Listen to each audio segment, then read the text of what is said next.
Degree, where we talk about issues that concern the state, void of politics, fear, or favor.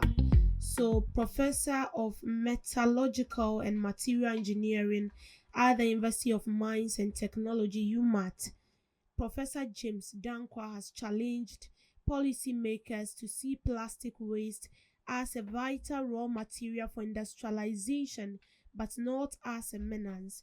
He stated that Ghana can boost industrialization and create jobs by incorporating plastic waste into the iron and steel production chain, linking this idea to government initiatives such as the Ghana Integrated Aluminium Development Corporation and the Ghana Integrated Iron and Steel Development Corporation. He emphasized that waste plastics could serve as a vital local raw material. Delivering his professorial inaugural lecture at UMAT, Professor Dankwah, who is the Vice Dean of the Faculty of Mining and Mineral Technology, as well as Head of Department of Mineral Engineering, noted that waste plastics as Ghana's hidden gold, insisting they hold key to job creation, affordable energy, and industrial growth. So, this is a lecturer from UMAT, Professor James Dankwah. He says that the waste, the rubbers, the plastics that we dispose of as after use can be used or can be channeled into something profitable for the country. It's not only about we dumping it around and then messing it around in our country, using it to litter the environment, which also sometimes causes flood, pollutes the environment, and all that. He said we can make good use of it. I've seen videos where plastic bottles were used in making slippers, were used in making bags, in making dresses, hairbands, and even making scarves, and even statues. But when it comes to my country, I always say I don't know the planet we are coming from. But as mentioned in the statement, government brought out some companies that does all these things. But it looks like it's not that enough.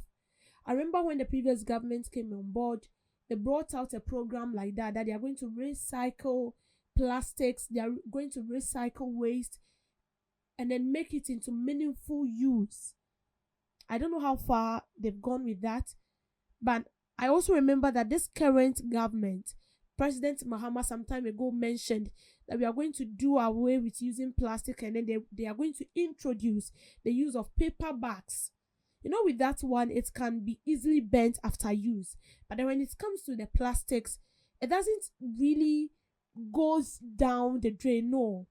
These are plastics, and we use that more often. The water we drink it from plastics. The bowls we use, they are made of plastics. Even the slippers we wear, they are made of rubbers. When you go out to buy food, they wrap it in rubber. It's like everything we do, we are being surrounded with plastics and rubbers because that is what we use. And after we are done using it, it becomes a waste. And then you see it polluting the environment. This thing, sometimes when you burn it, it doesn't get burnt properly. And then it prevents waters from flowing as well. But the lecturer is saying that we can make good use of it. We can turn these raw materials into useful stuffs that will benefit the country.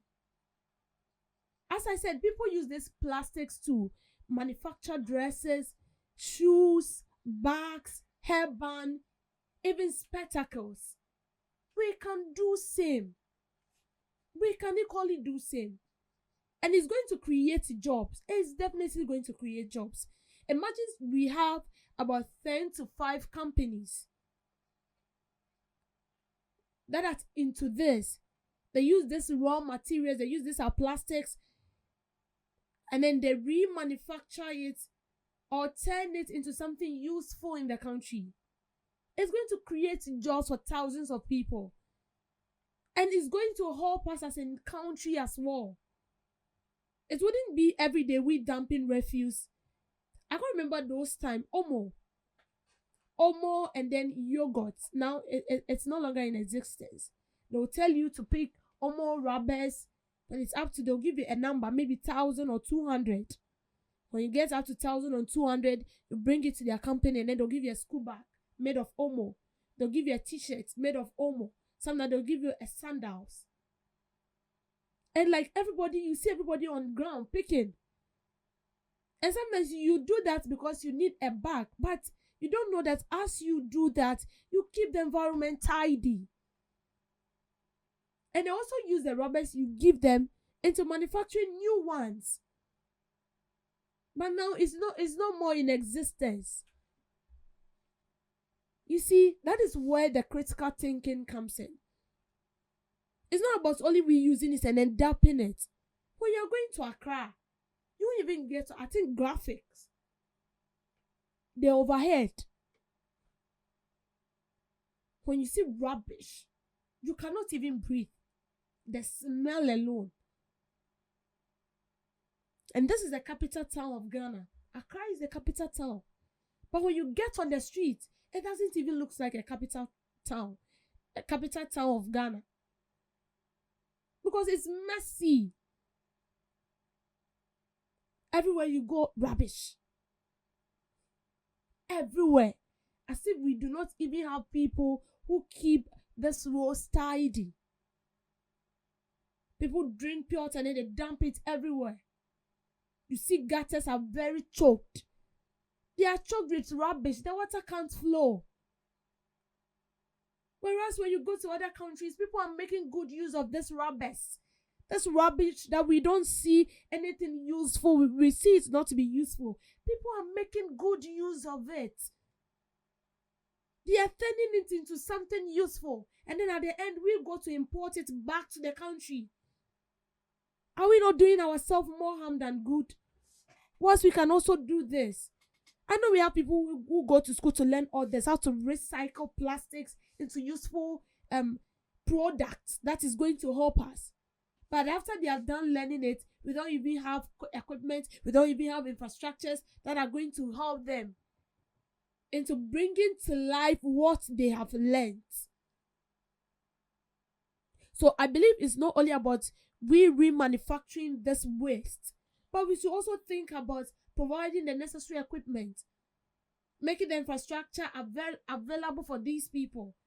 Because I know people go to universities to learn this. So we have institutions that teach students how to recycle waste into products that are useful to the community. But after they go to school to learn 4 years about how to recycle all these things, they come back to their community with empty hand.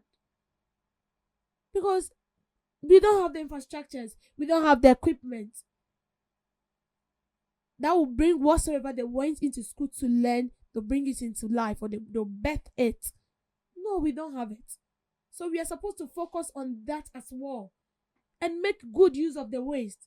And trust me, when we start manufacturing or processing this waste, it's going to keep our environment clean. Because people will be taxed to pick those rubbers and they will be paid. And then when it gets to where it will be reprocessed or recycled, people are going to be employed to do that. And it wouldn't be as if you go to school to waste your 4 years and learning something that wouldn't be useful. And you see, sometimes the lecturers, they discourage these students. You get to the school and they'll tell you, is this a course you want to learn? Are you sure? Are you learning it to impact into the country, or you want to move out of the country? Well, sometimes they will advise you, if only you want to learn this, then I will advise you to get your passport and your visa ready. Immediately you fly out of the country, because in this country, you are not going to get anything that is going to help you improve on what you've learned and even impact it in the society, because we don't have it. Even the ones we have are less. The companies we have, 2 companies have been mentioned that recycle these things. They are 2 or 3 or so. They are less. We need more of it because our population is expanding, and the more the population expand, the more we consume a lot of this stuff, and the more the waste increases. And so we have about 10, 15 companies that recycle this waste. Trust me, in the next 5, 10 years to come, Ghana will be the neatest country in Africa. Listen, why? It's going to be the neatest in Africa.